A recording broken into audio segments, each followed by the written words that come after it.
सर्वांना जय ज्योती जय सावित्री. माझे नाव श्रेयस सुरेंद्र बुसकट आहे. लहान मुलांना फुगे उडवणे खूप आवडतात, पण त्याचे जे लिक्विड असते ते एकाच दिवसात संपून जाते. तर आज मी तुम्हाला त्याचे लिक्विड बनवणे शिकवणार आहे.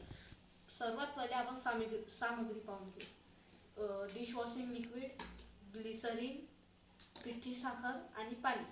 सर्वात पहिले आपण एका बाउलमध्ये 3 चमचे डिशवॉशिंग लिक्विड घेऊ. त्यामध्ये एक किंवा अर्धा चम्मच पिठी साखर टाकू. त्यामध्ये आता थोडेसे ग्लिसरीन सुद्धा टाकू. आता त्यामध्ये पाणी.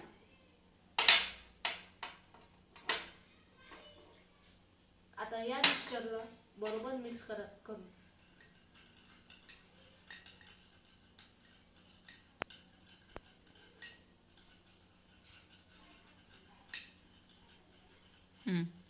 हे असे दिसेल. पण आता याप्रमाणे आता तुमचे बबलचे लिक्विड तयार झाले आहे. आता आपण याला उघडू शकतो. हे लहान मुलांना गिफ्ट पण म्हणून देऊ शकता तुम्ही. याला तुम्ही मशीन किंवा स्ट्रॉने पण फुगवू शकता. सर्वांना नमस्कार.